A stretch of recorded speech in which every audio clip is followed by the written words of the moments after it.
Welcome to the Jets Afterburners podcast, New York Jets stand 16. Liam right there. And in just a little bit, we are going to welcome Connor Hughes. What a huge guest we got here, man. And without further ado, Liam, he's right here. We'll bring him right on. What do you say?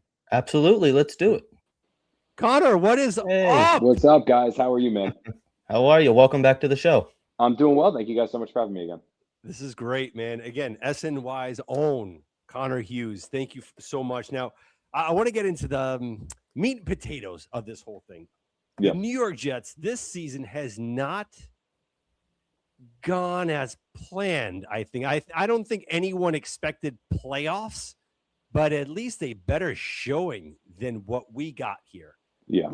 From the reporters' perspectives, is it worse than you guys had imagined?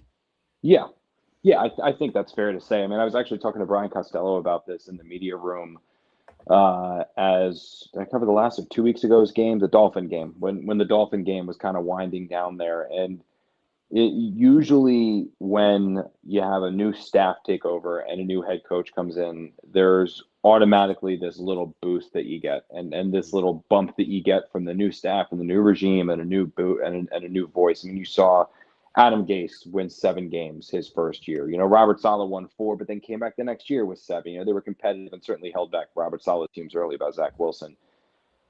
You didn't get that with Aaron Glenn. And I think what was surprising or most surprising to me is that this was a roster and a team that you viewed as one that was further along than a lot of people expected, and a roster and a team that was one of the better vacancies last year because of the state of where the team was. They still needed a quarterback.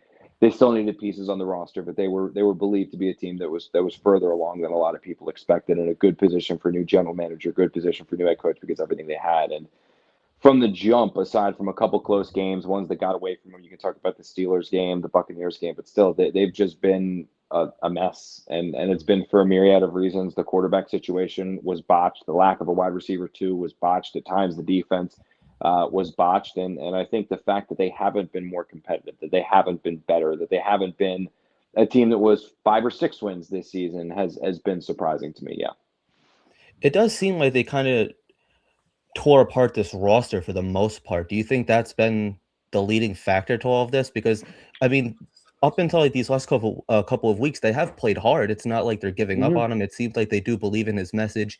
They managed to win some games after moving on from Sauce and Quinnen. So what do you think like the main issue with that is, or the main cause? I think that the biggest issue with the Jets right now is that they had a roster that was worse than what we expected. There was an inflated value on these players and inflated value of what these guys were going to be able to accomplish. And I'm talking about players like Jamie and Sherwood, like Quincy Williams, like Sauce when he was here, like Quinnen Williams, like so many of the players on the offense and so many more of the players on the defense. And I think it's actually a little bit of a hindsight feather in the cap of Robert Saleh that he and his staff were able to win 7 games a couple of years in a row and actually have this team, had it not been for completely and totally inept quarterback play from Zach Wilson when Aaron Rodgers went down, or Zach Wilson before they got Aaron Rodgers, probably on the doorstep of the playoffs. You know, if Mike White doesn't have his ribs explode against the Bills, they're probably in the playoffs. And it's with a team and a roster that we've now seen with Aaron Glenn probably isn't all that good. And I think the biggest issue that you can further it with, and I probably absolve Tanner Engstrand of a lot of this because the quarterback problems have been so bad and the wide receiver 2 issue has been so bad, and then Garrett Wilson's been in and out of the lineup since the London game, if I'm not mistaken. Yep.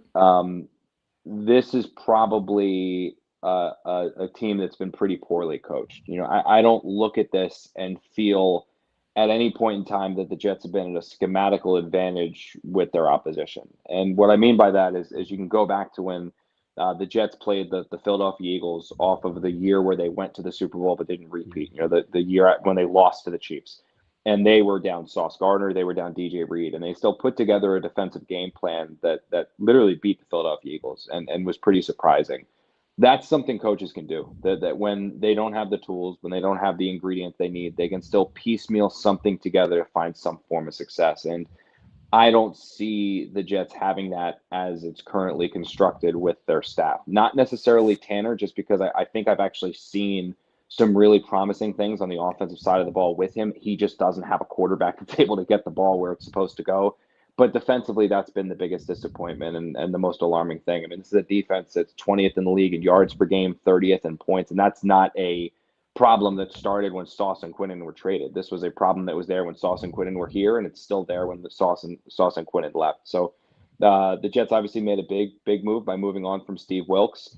I do anticipate Aaron Glenn having a much heavier hand in the defense moving forward, but I think that's been the biggest alarm and concern for me, and probably why the Jets just aren't winning games right now, is I don't think they have a staff that's getting the most out of the players that they do have. And the reason for that is I know guys will point to Briggs and they'll point to Harrison Phillips and they'll point to Brandon Stevens as guys who have gotten better, Jeremy Ruckert, stuff like that. But the players that you viewed on this roster as legitimate franchise cornerstones and mainstays and borderline or Pro Bowl players, all of them have regressed under the staff. I'm talking about guys like Will McDonald, Jermaine Johnson, Tony Adams, Quincy Williams, Jamie and Sherwood, Quinnen Williams before he left, Sauce Gardner before he left. All of these players were not playing very good football under the staff, and that to me was a little puzzling and alarming.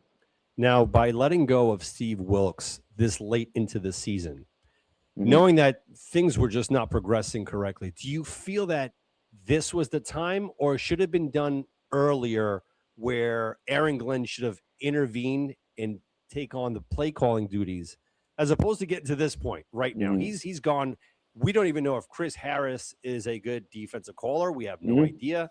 And then I wanted to go into the possible potential candidates at defensive coordinator. Yeah.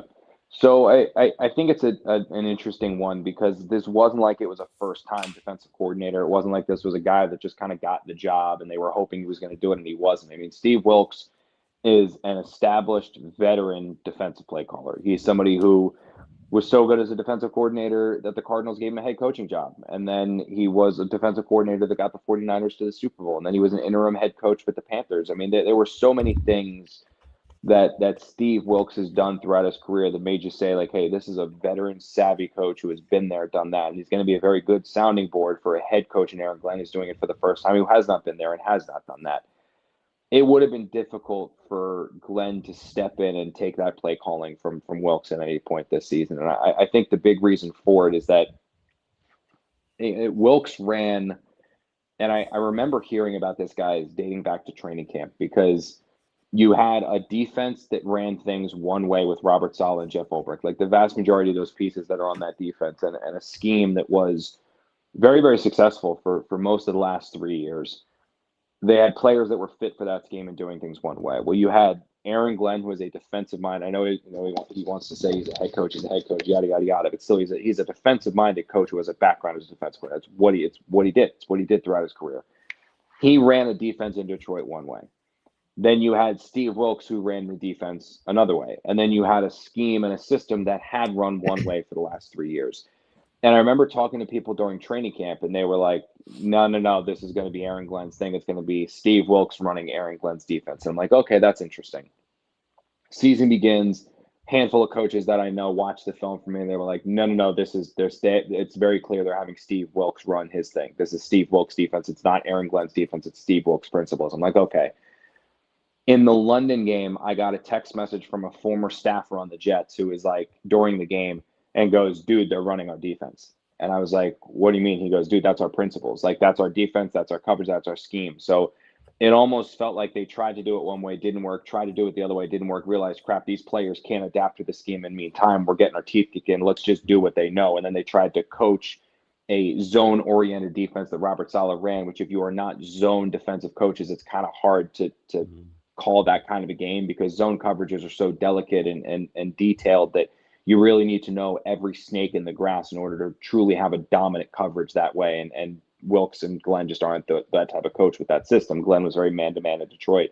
Wilkes very similar, and then these guys were used to a zone concept. So I think it was mostly for the defense and identity crisis. And then we got to the point where Glenn very clearly wanted to do for Wilkes what Dan Campbell did for him in Detroit, where everybody wanted him fired. He stuck by his guy, and then eventually it turned and everything got good for him.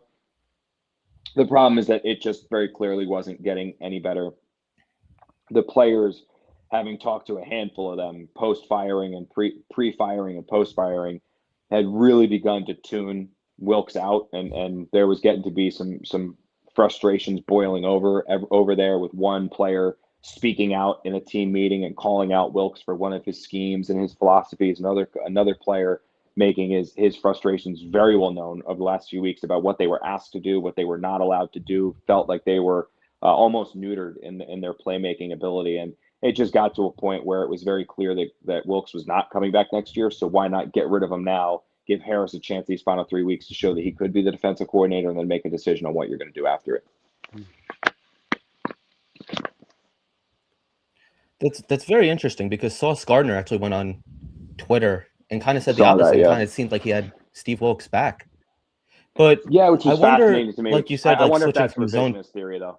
I do wonder if that's like Sauce got traded, and I'm sure he's not. I mean, Sauce loved New York. Like, Sauce was not a disgruntled player trying to leave New York. He loved New York. He loved being a face of this franchise. He loved being here. He loved the city. He loved the bright lights. He loved all of it. And then they traded him to Indianapolis.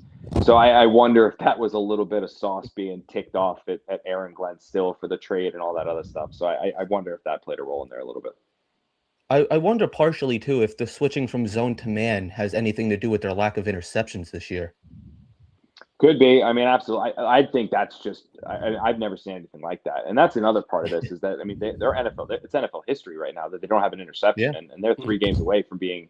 I mean, they're the first team in NFL history who have gone this long without an interception. So they would certainly be the first team in NFL history without an interception in a season. So when you see, like, Quinnen Williams had an interception last week, like guys get interceptions all the damn time, and the fact that Jets as a team have none, it's pretty crazy. And to have none with a defensive-minded head coach, a veteran defensive coordinator, it's wild, man. It's wild.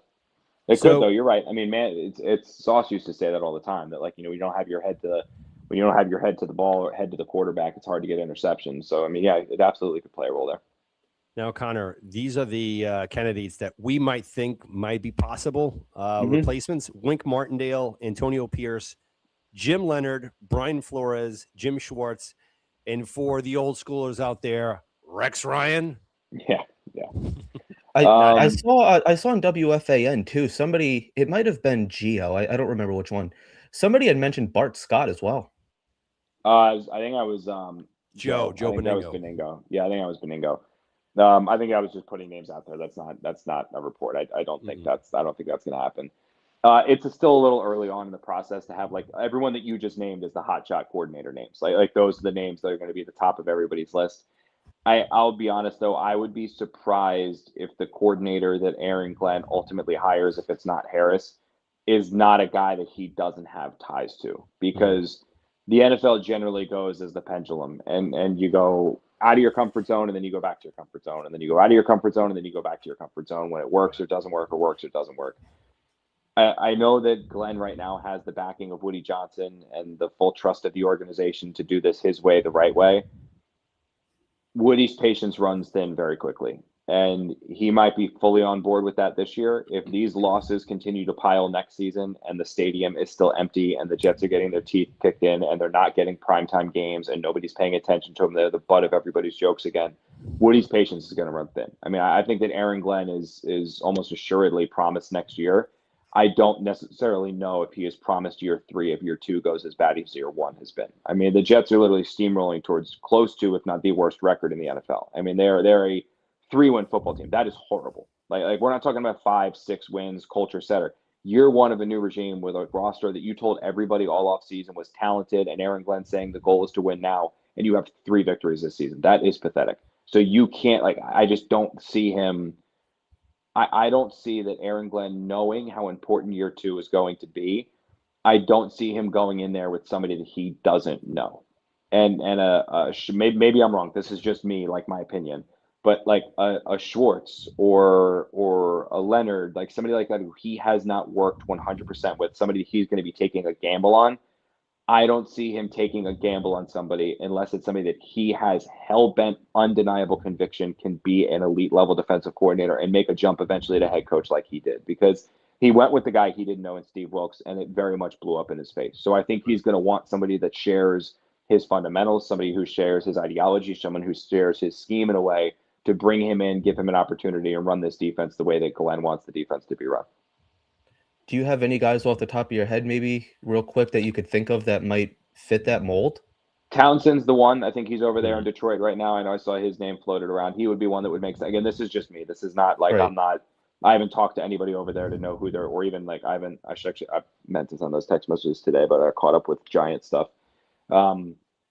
They just talked to a couple coaching agents to see what they've heard, because those are the ones who pull all those strings and mostly operate in the shadows. Those are usually the guys that you find out who teams want. But I think he's the one that I've heard just around there in general about probably the next big name to come out of Detroit. He would be somebody I'd be interested in. I am somewhat, and I don't know why. I don't know if Detroit blocked him or whatever. Like, why didn't he join Aaron Glenn's staff? Like, why did Aaron Glenn leave him? Like anytime somebody like a coordinator like that gets a head coaching job and leaves people, I'm always curious as to why he chose to leave people over there, and also why sometimes teams like, yeah, you can take that guy. Yeah, you can take him. Why? Yeah, you can take him. So I'd have to do a little more research in terms of why he stayed in Detroit. Maybe Detroit blocked it. They wouldn't let him go, things like that. So, Connor, I wanted to play something for you that Mike Florio said, I believe, earlier today. I know what you're talking about. Yeah, So yeah. I just wanted to play it for you because you said something interesting where Woody Johnson's patience does run thin. Let's see what you think about it. And is a defensive head coach. And he fired his defensive coordinator. There's just something odd about that. If the defense is so bad that the coordinator should be fired, I think you're putting yourself a little too close to the flame, Devin. And I still think there's a chance it's going to be one and done for Aaron Glenn in New York. And I think this move that he made is a manifestation of what. So now, my whole thing is, I think all of Jets Nation, most likely, I'm going to say all of it, 75% believe that Aaron Glenn is safe. I'm on the 25% because I see that Woody is a creature of habit. He likes copying.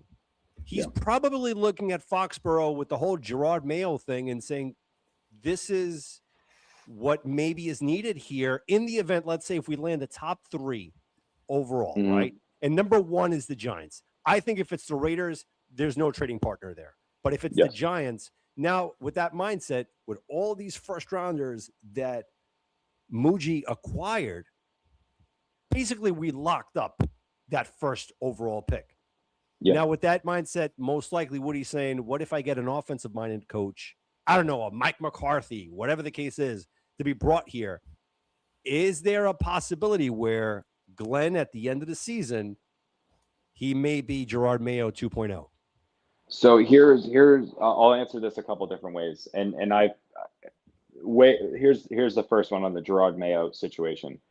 Mayo is still the New England Patriots coach if Mike Vrabel is not available. If Mike Vrabel is not, if he had never gotten fired from the Titans, if Vrabel was going somewhere else, Gerard Mayo is not fired. The only reason why the Patriots fired Mayo was because they knew they were getting Mike Vrabel. And Mike Vrabel is like that unbelievable, undeniable elite level coach. If you told me that the Jets were going to be guaranteed a Harbaugh, if you told me the Jets were going to be guaranteed Tomlin, something like that, for some reason, one of those guys shakes free at Matt LaFleur.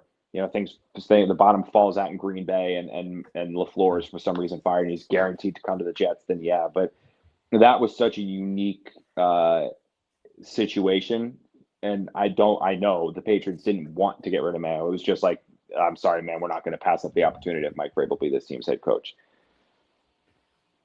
Second part of that, this is just my opinion again. If there is any doubt whatsoever from Woody Johnson that Aaron Glenn does not have the ability to identify the right franchise quarterback, draft that franchise quarterback, and then create an environment where that quarterback can become a franchise passer and develop, they need to move on. And the situation that I would compare that to would be Brian Dable with the Giants.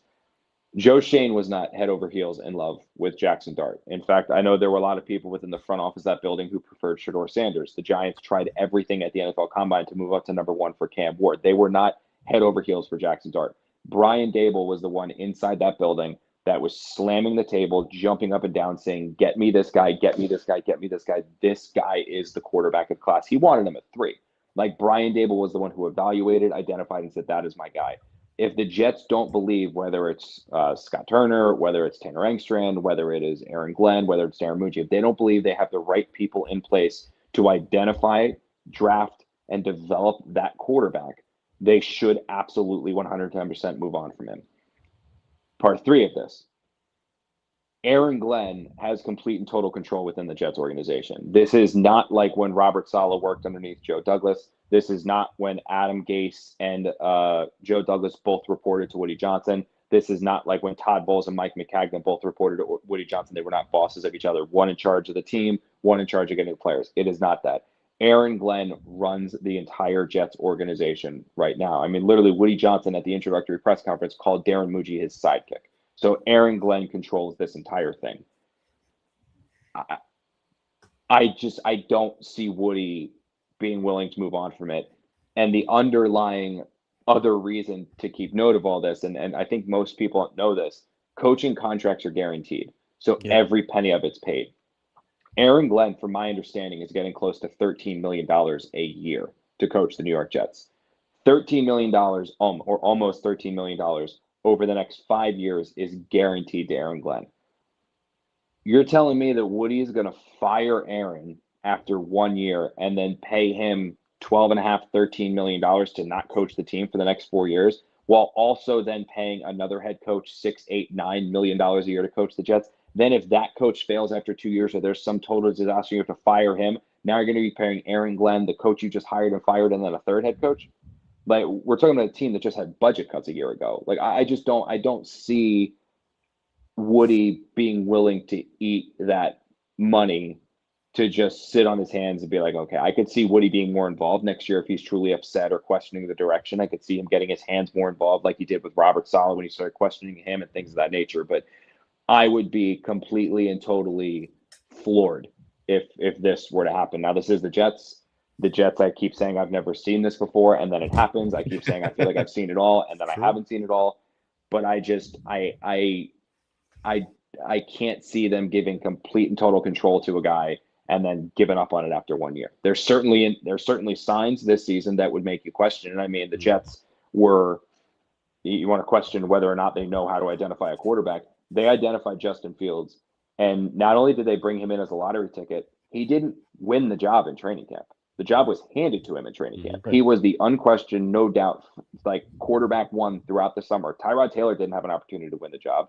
Brady Cook didn't have an opportunity to win the job. I know from talking to many people on the team that in training camp, they felt that Tyrod Taylor was their best quarterback. And the Jets never gave Tyrod Taylor a chance to win that starting quarterback job. So you have a staff that was like, hey, we can win with Justin Fields, and there was a total disaster. We're going to make Justin Fields a quarterback, total disaster. And now you're going to trust those same guys to identify a rookie, draft him, and develop him.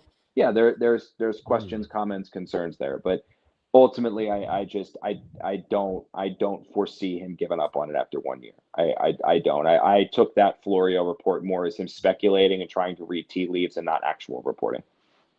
Now, that's really interesting because what you had just said there, I want Aaron Glenn to succeed. I think we all want him to be the guy, former Jet.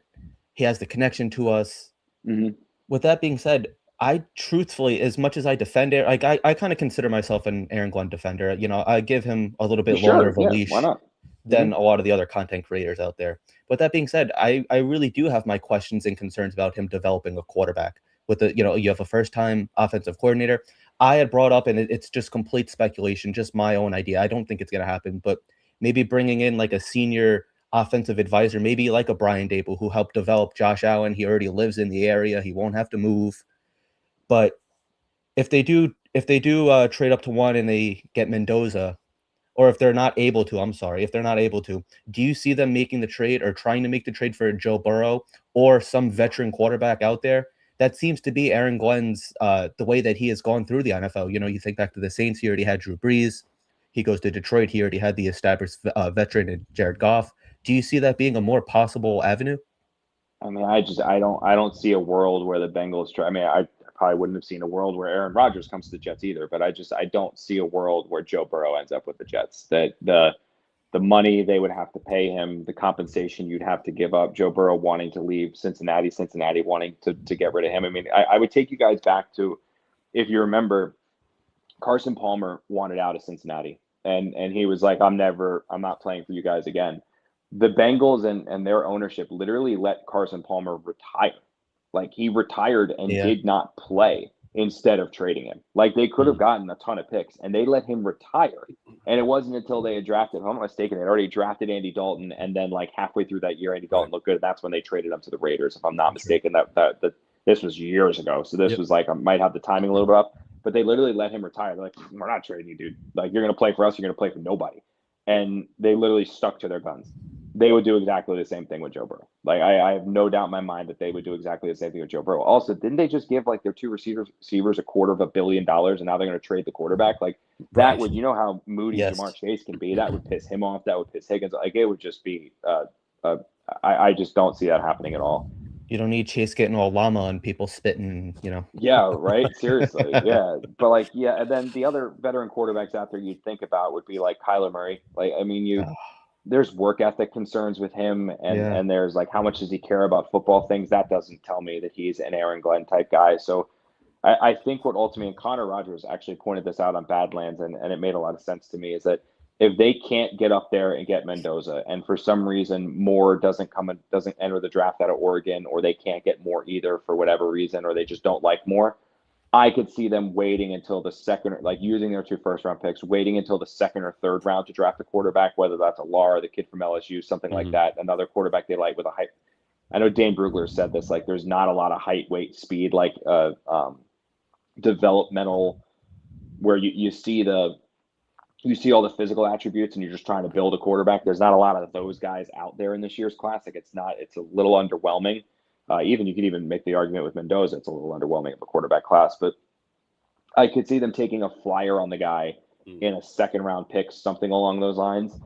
And then next year, like adding a veteran in free agency or a low cost veteran via trade, having the quarterback that you draft in the second round, and then next year going to the season with those two guys, start the season with a veteran. If it fails, turn it over to the rookie. And if you don't like what you see from the rookie, then you're drafting someone in the early rounds in 2027. And a la Carolina Panthers with Jimmy Clausen and Cam Newton, where you hope you get it right with the second round pick. If you don't, you wash your hands and you go get the quarterback in the first round and what looks like it's going to be a more rich class. I don't think you can just totally punt on the 2026 draft to go to 2027. I don't think you can do that. You're also then running a very big risk that you failed with Justin Fields. In this situation we're creating, you also then fail with the quarterback you drafted in the second round. So now you're just going to trust this regime to take a third swing at a quarterback? I mean, how many organizations actually get that opportunity to draft and go get a quarterback 3 times? It was rare that the Jets with Joe Douglas got an opportunity to take 2 swings at a quarterback with Zach Wilson and then Aaron Rodgers. So you're telling me you're going to give these guys 3 chances with Fields, second round pick, then first round? It's the big reason why whenever anyone brings up punting to next year, like 2027 for a quarterback, the NFL is a year-to-year business, and Woody Johnson is an owner that loses patience quick. I don't think they can afford to wait till 2027, assuming they're going to be giving that opportunity, because you were talking about where Gerard Mayo got fired. I could 110% see Woody Johnson saying, look, dude, you were dead wrong on Fields. You were dead wrong on this quarterback we drafted in the second round. I'm finding an offensive-minded guy and a new general manager to figure out things in year 3. I'm not doing it. And that's a risk you're going to run. And I don't know. I think ultimately the Jets have to do everything they can to find a way to get Mendoza or more this year. They have to come away with one of those two guys. So I wanted to present a very unorthodox possibility. Okay. So let's say the Giants are at 1. And again, the GM is still there. And again, the reports are there that he didn't want Dart. And they're going to go full Mendoza. I wouldn't say he didn't want Dart. He didn't love Dart as much as Dable did, is what I would say about that. Let's say he loves Mendoza more. Yeah. Do you think the Jets may trade for Dart while the Giants pivot and go Mendoza? I mean, the Jets should do that, and the Jets should do that in 2.2 seconds. I mean, if that was actually a situation that happened, I think and Ryan Dunleavy was the first one of the New York Post who brought this up, and I remember texting him and being like, "Dude, this is." And everyone thinks Dunleavy and I hate each other because we went back and forth on Twitter. He's one of my best friends. I was like, "Dude, you're a freaking moron! Like you're drafting a quarterback in Mendoza that you hope in a rookie year shows half of what Dart has." Like if Dart hadn't left and got injured, I mean, guys, I think the important thing to remember about Jackson Dart, and I stress this all the time, and the thing I compare it to, and why I would say the Jets should do everything they can to go get him if this hypothetical situation ever came into play. How many times as Jet fans have you guys watched, whether it was Gino, whether it was Sam, whether it was Zach, whether even it was Aaron, the excuses that automatically come in that like the reason why this quarterback stinks and the reason why this quarterback doesn't show anything is he has no help. He has no receivers. He has no running back. He has no tight ends. He has no offensive line. How is he supposed to have success when he's throwing to this guy? How is he supposed to have success when he's throwing to that guy? How is he? It's not possible. It's not possible. It's not possible. Go look at the Giants starting receivers. Isaiah Hodgins is their number 3 receiver right now. And because of how Darius Slayton's dealing with his issues, by the way, he's wide receiver 1. Yeah. He's seen a lot of time. Ray McLeod was their starting receiver for a couple of weeks. Lil Jordan Humphrey was their starting receiver for a couple of weeks. They're getting really nothing from Theo Johnson and Daniel Bellinger at tight end. I mean, their running back after they lost Scadaboo is Tyrone Tracy and Devin Singletary. That offense is horrendous. And Jackson Dart is out there elevating the play of everybody around him. He's making Wan'Dale Robinson almost a 1,000-yard receiver. He's throwing open Darius Slayton. He's making guys like Ray and Isaiah Hodgins look like legitimate NFL players because he's elevating the play of everyone around him. And he is not in any way, shape, or form a perfect quarterback. His arm talent is not elite in any way, shape, or form. It's fine, but that's about it. It's an average NFL arm. That's how I would describe it. He's certainly has some durability issues with the way that he plays because of the physical nature, and he's not that big of a guy.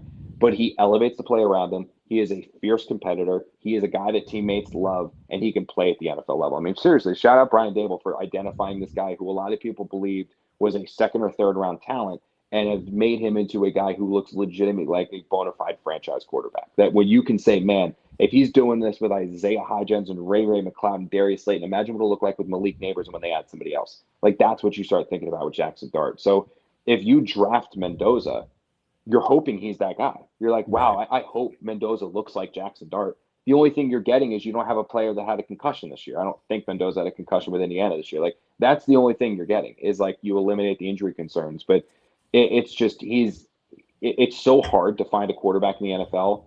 Don't get cute with this shit. Like I know the argument Dunleavy and I got into is, well, you know, the Cardinals did it with Josh Rosen. Well, Josh Rosen was known as a bad human being at UCLA. Like, he was a bad dude there. I remember talking to an agent, because if you guys remember, that was the year that like Sam was coming out, Baker was coming out, Josh Allen and Rosen. And I remember calling an agent and being like, yeah, well, these guys are good, and just talking to him and working on a story, just kind of getting some intel on the 3-4 quarterbacks. And he goes, you don't want anything with you do not want anything to do with the kid from UCLA. And I'm like, what do you mean? Like, everyone's talking about Josh Rosen. Like, at that point, it was like Sam Darnold, Josh Rosen was like 1 and 2. Remember when UCLA and USC played? It was like, oh my God, these are the two guys. Yeah, huge game. So it's like, oh my God, these are 2 guys. He goes, Connor, I'm telling you, you don't want this guy. I'm like, what do you mean, dude? Like, what do you mean? He goes, I think it was like 3 or 4 players from UCLA, like players that had played with Rosen the year before. He goes, Connor, they hate him. I was like, what? He goes, I'm telling you. He goes, like, 2 were offense, 1 was defense. He goes, they hate the guy.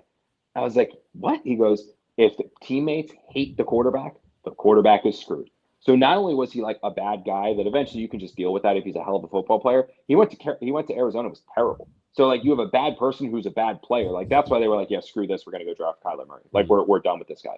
Jackson is not that in any way, shape, or form. Like, yeah, again, it's not an elite level arm, but when you look at what everything else he does, it makes him a player that has elite capability to be a legitimate franchise quarterback. Like, I mean, it would be organizational malpractice for the Giants to even consider trading Jackson Dart to draft Mendoza. I think that would be so silly. The Jets were high on Dart, right, last year, weren't they? They were looking at him. I mean, all these whirlwinds that I was looking at. I don't know. I mean, it's tough to say, guys, because like that's everyone who I got to know over the last 4 years got fired or let go. So like it's like it's kind of like I can't, like, you know, the year before, like Joe was always great. Like I could call Joe D and after the draft and ask him about players he liked, players he didn't, guys they missed on, and why they like this guy, why they didn't like that guy, concerns. Like I'm year one with getting to know Darren, and year one, I mean, Aaron Glenn has zero desire to get to know the media whatsoever. I mean, Darren's much more media friendly, but you know, I don't have that relationship yet to know. I know I've people that were over there in the building because they know I cover both. Like they know I cover Jets, Giants. So like Dart's rookie year, like those guys would ask me, like when I would see him at Jets practice after being at the Giants, they'd ask me how Dart was looking, but that's normal. Like they would just ask me what's going on across town and things of that nature. But I can't comment on that just because I don't know. It might have been. I just don't. I don't know that. So that's what I wanted to ask as well, because it's as a fan, I don't like it. I don't like that Aaron Glenn doesn't want to know the New York beat reporters. That's the bread and butter. Like to me, it's like it's as if you guys are out to get him. And I get it. Some people are, you know, different agendas, whatever the case is. To each that's been pretty good since the guy we all know left. That's been pretty good since that. Exactly. Yeah, I agree. Yeah, exactly. So he should have that feel like, all right, everyone's professional here. They just want to know who the starting quarterback is. And it's like between Tyrod and Tyrod. Like it's like it's there's no old Tyrod and young Tyrod. Yeah. Like how do you guys look at that? It's good content. Like if I don't care if you're.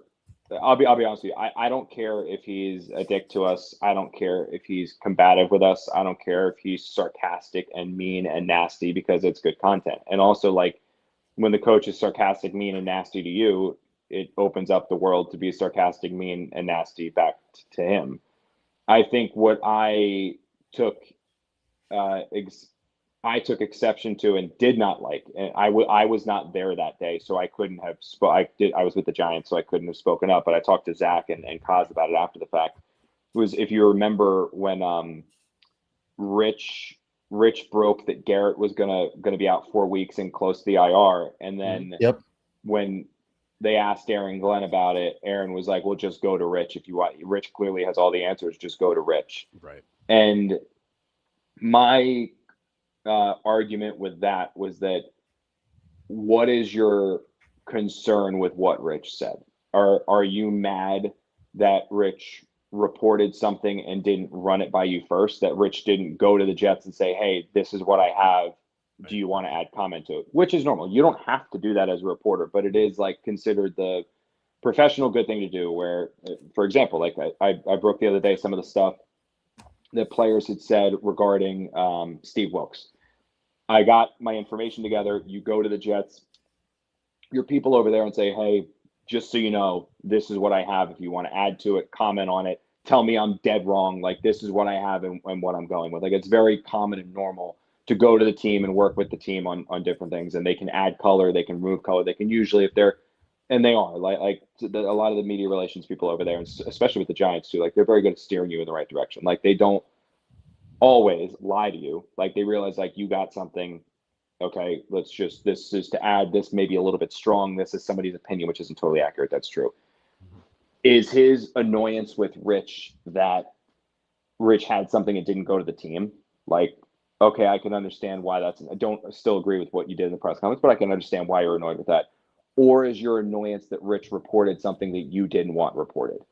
Because the latter is where that's complete and total BS. Like, it is not my job to report only what you want reported. I don't work for the Jets. I don't that's who I work for there. Like I don't have a Jets shirt in my closet. I don't have a Jets logo. My checks don't come from one Jets drive. Like it's not my job as a reporter is to get information, accurate information, and report that accurate information. That's my job.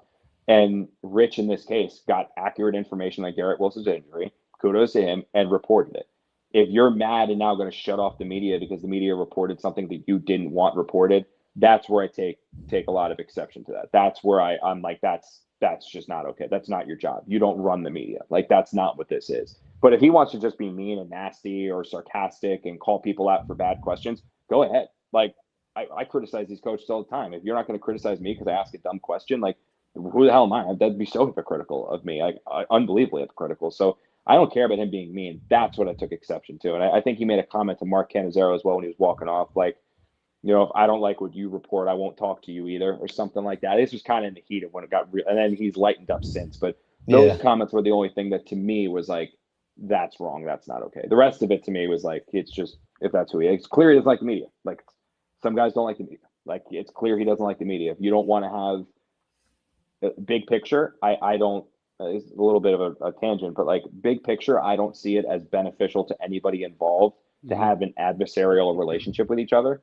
Like, I don't think that helps anybody. I'm not saying you have to feed breaks. I'm not saying you have to do that, but I just context and background and answering questions and providing color, like that all helps us do our jobs. And at the same time, it can create a working relationship between two people that are going to have, if things go well for Aaron Glenn, and things go well for me professionally, like we're going to have a very long relationship. Like I'm going to be covering this team for a while. You're going to be coaching this team for a while. Like we're going to see each other every single day or most days. Like it's probably a good thing to not hate each other. You know what I mean? But if they go the route of like, I hate you no matter what, I'm going to be a dick to you, then okay, like it's still good content. Like it's fine with me. It's just, I don't see I think the other avenues of a much more pleasant one to go down. But I could understand the attitude if the guy won 2 Super Bowls or has the team competitive. Mm-hmm. He's spearheading the laughing stock of the league. Yes. And to give that bravado, again, I'm on the pro tank Jets thing. I'm on the one and done side. You know, I give kudos to Liam. He's giving every chance for Aaron Glenn. I'm done. I'm making it easy. I've seen enough. I've been there with the whole Rich Kotite.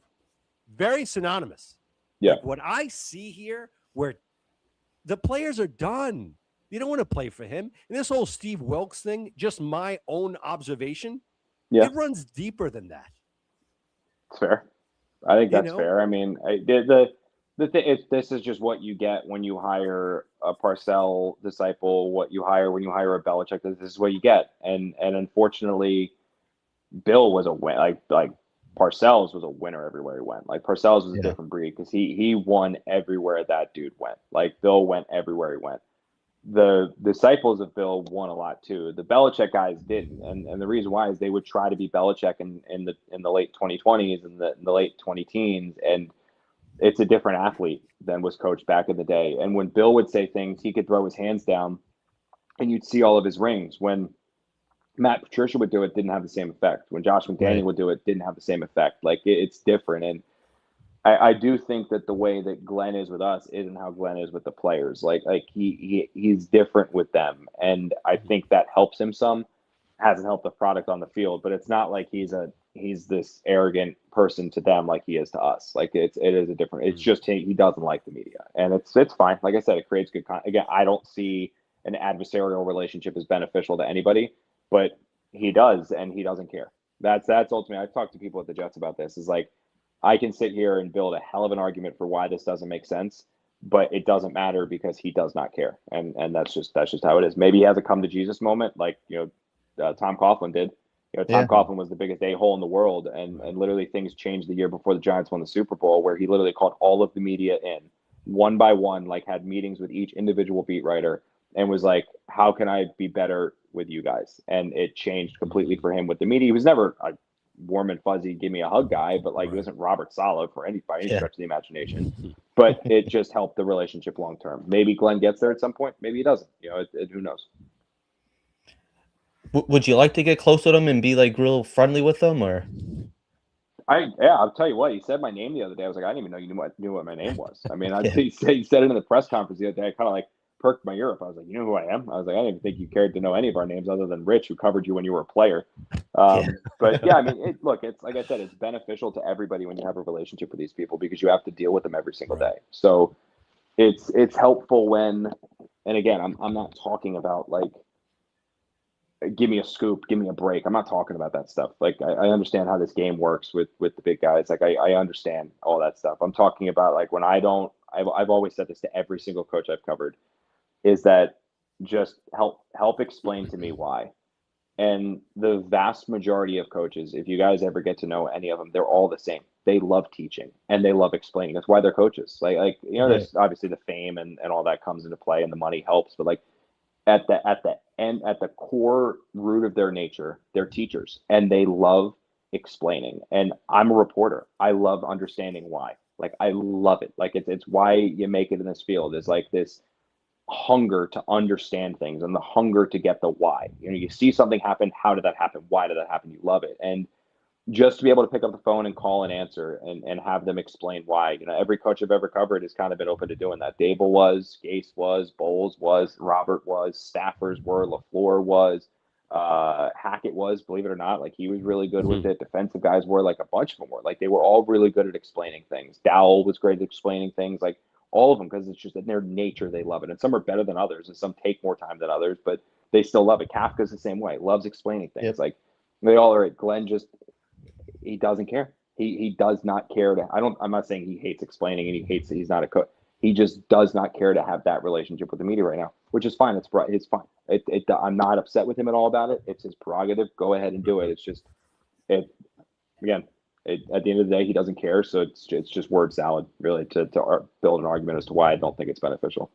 No, I'm not saying you personally or any specific member of the media personally, but like when that story comes out where Rich gets upset about Garrett Wilson not playing before he reports it, or the whole I'm not going to say who the starting quarterback is, that's coming out regardless. Like I guess it's like the competitive advantage. I don't think so much the quarterback because both of them are, you know, subpar. Mm-hmm. But like Garrett Wilson, I guess like could maybe keep like a defensive coordinator, maybe cause him to lose a couple hours of sleep. Mm-hmm. But when he starts getting this way with you or the media, is it more in the media's nature to maybe ask some tougher questions, or maybe not make him look bad, but like not give him like the same etiquette that you would give like a Robert Salo, you know, who wants to go get lunch with you and play golf? That's fair. Yeah, I think that's fair. I think that's fair to say. I mean, it's also like, I think what always cracks me up is like, if I ever did this, like advised coaches or like advised players on this, I would say that when the media get information, we probably know 5% of it. Like when we get something, we probably know 5% of it. When you go to a team with that 5%, they can either help you with it, which to the Jets' credit, like to their media relations, they do. They're good at helping. Like they're really good at it. And the Giants are the same way. Like the guys over the Giants are very good. When you have that 5%, they're really good at helping you and not steering you wrong. The problem is like when you lie, or if you're demonstrative over it, or if you're kind of an a-hole at times over it, it just incentivizes people to dig more, especially if you're a reporter. Like it just means dig more, there's more here. And suddenly you might go from knowing 5% and the team being able to help you with the 5%, and then that 5% gets out, to now suddenly you know 50% or 60% or 70%. Or if you read the Athletic story the last couple of years with Zach and Diana, they got like 98% of it and found all the dirty laundry and all the skeletons in the closet, and were basically like, here you go, get out there. You know what I mean? Like throw them out there and look at them. So I just think it's however it goes and however it works. But this is how it is right now. And maybe he changes, maybe he softens. I don't think so. But I will say this, guys, like the reason why we're having this conversation now, and I do not mean this disrespectfully at all. Like I please don't take this disrespectfully. The reason we're having this conversation now and you guys are seeing it from the media's point of view is because the Jets have 3 wins this year. Like if the Jets had 11 wins, or the Jets have 12 wins, or the Jets have 10 wins, and they're steamrolling towards it, you guys are right up there, and I fully I do not discredit you or criticize you at all. No, You're no. right up there with Aaron Glenn with the middle fingers out saying F the media. Like, it's just the way it works. Like, it's bad You're and ugly right. right now. You're right. Yeah, You're it's 100% just how it right. works. It's Yep. why everyone loved Bill and hated the media with the Patriots, and then once the Patriots started losing, the guns came out for Bill. Like, it's just how it works. Like, it's so everyone's on the media side right now because they're losing. If they win, it'll do the 180 really quick. But I think No, when yeah. I realized how bad it was when people were upset. I think Glenn snapped at Kaz, and people took Kaz's side. And even Kaz texted me and goes, "Holy crap, it is pretty bad. I've got people defending me right now." And I'm like, "Yeah, because everyone hates on Kaz." So it's great. That's just how it works right now. Like I said, I don't take any of it personally. Like I don't. It's a business. It's again, I figure when you're going to see somebody so much, you might as well have a working relationship with each other. But if it needs to be, tension at times, like, it's going to be tension at times. Yeah. So I have a question with this here. We're going to the final stretch here, right? And my whole thing is this, right? With the draft compensation. The whole draft compensation right now, if we're top 3 and the Raiders are at 2, the Giants are at 1, I think the Jets would give more and the Giants would get more as opposed to the Raiders. But let's say the Jets have this shining moment and all of a sudden they start winning 2 out of these 3 games remaining. And now we're at 8 or 9. Because that's what the Jets do, right? They always find a way. They have this epiphany late in the season. All right. So now that we're at 8th overall, and now we have to compete with the Raiders. Now the Giants say, all right, the Raiders will give us 3 first rounders. But if you want to compete, give us your 2 this year, 1 and 2. But we don't want a second rounder. We want Garrett Wilson as well. Ooh, no. Now, the only reason why I'm throwing this out there is because of what happened earlier this year. Before the season started, Mooj extended Sauce Gardner, Garrett Wilson, both of who us Jet fans thought that they were going to be Jets for life. What if he did this to make it easier in the event that he finds a trading partner, that trading partner does not have to do that dirty work of extending? Again, I get you. The only reason why I'm bringing this up is because Glenn and Mooj, they have no idea when they're going to get this opportunity again. I think they'd rather see a franchise quarterback with the possibility than just holding on to a franchise wide receiver. I would say that the only true untouchable on this Jets roster is Garrett Wilson. That Woody loves his receivers and loves receivers, and Garrett's a receiver. Woody's sons, Jack and Brick, love Garrett Wilson. Like, Garrett is an untouchable. Like, I would be beyond floored if Garrett Wilson, who is not kicking and screaming to get out of here, was traded. Like, if the Jets had kept Aaron at Rodgers, like, Garrett was gonna start causing some problems. Not causing problems. Like, Garrett's a great guy. He's not gonna do that. But I mean, he was gonna be requesting a trade. I want out. I'm done with this. Blah blah blah. That's a different world. Like, when the player is kicking and screaming and saying, "I'm miserable. I want out. I want out. I want out." Basically, what AJ Brown's doing in Philadelphia right now. Like, if that was happening, then things change. But as long as Garrett Wilson's happy, that guy's going nowhere. Like the team loves him, the players love him. He's a captain. Ownership loves him, and he's a great football player. He's the one that's the untouchable. Like, he is an untouchable. Now, just speaking about players on this team, do you think there's a world where Breece Hall comes back next year? Do you think that they franchise tag him, or do you think they extend him? What do you think the Jets do with Breece?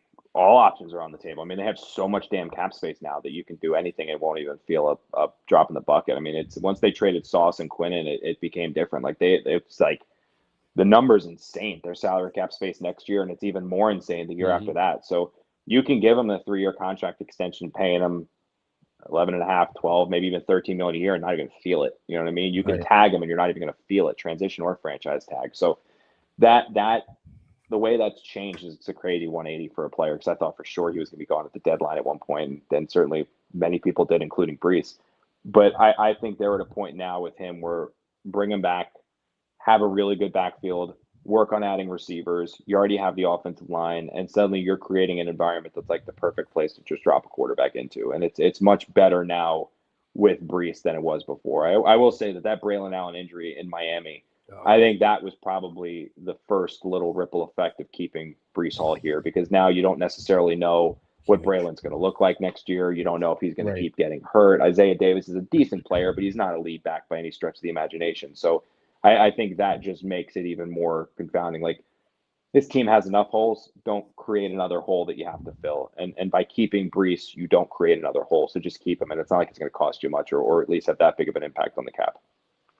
Connor, listen, man, we are so appreciative of you Dude, hopping on with us, man. I'm sorry about yesterday too, where I completely lost track. I was at the LPG big tip dinner, and so it just ran a little bit later than I expected. It's actually an awesome. I got to shout him out real quick. He does an awesome thing where he gets a bunch. It's a giant event, but he gets a bunch of some players go, a bunch of media go, and then it's open to fans as well. And he basically picks a diner in the East Rutherford area, MetLife, like around North Jersey, like around there.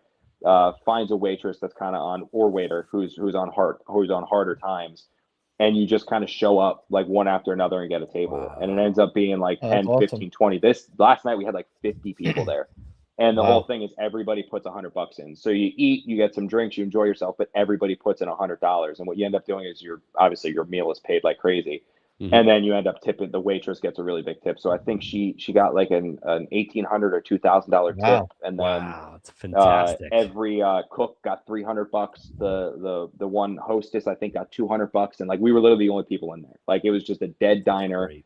And it was a really cool event. So unfortunately, it just ran. I was supposed to be on with you guys yesterday, but unfortunately, that just ran a little late. So I was glad we were still able to do this and delay it. No apologies, man. Yeah, look, dude, you're always full of intel. We always love you here. You're always more than welcome to hop on. 100%, guys. Thank you so much. I really appreciate it. Keep doing you, man. Later. What an awesome freaking guy, isn't he? Yeah. The best. He's the best of the best. The best, man. Very authentic, very real. Just like you guys, man. Like we thank you for hopping on tonight.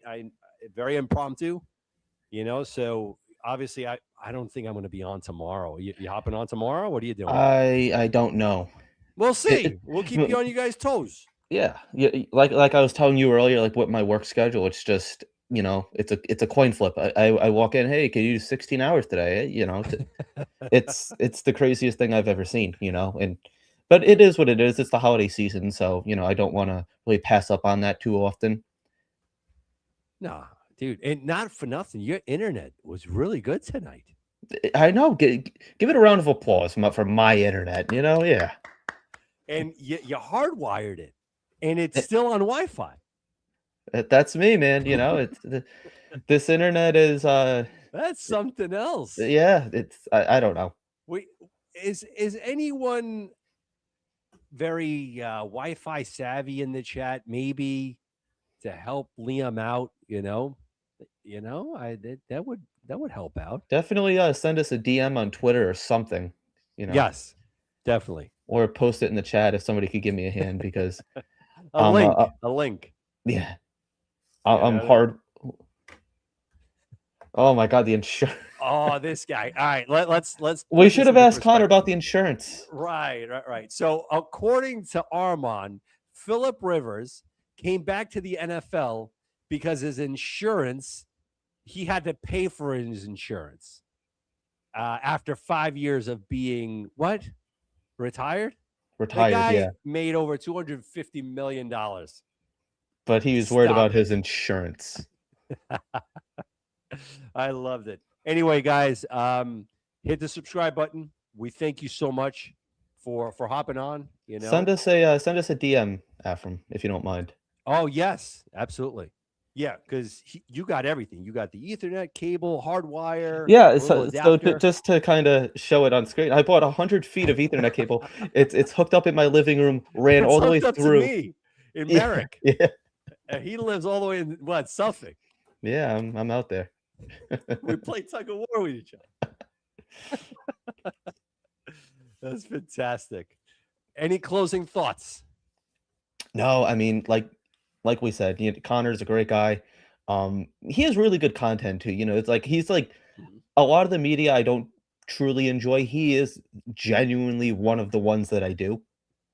Like I try to read all of his stuff and even just keeping up like with the Giants from time to time. Just kind of see like what the rest of the sometimes you got to get out of this green and white bubble, and Yes. especially when Big Blue is like a disgrace to the NFL, like we are. It's great. kind of nice to see.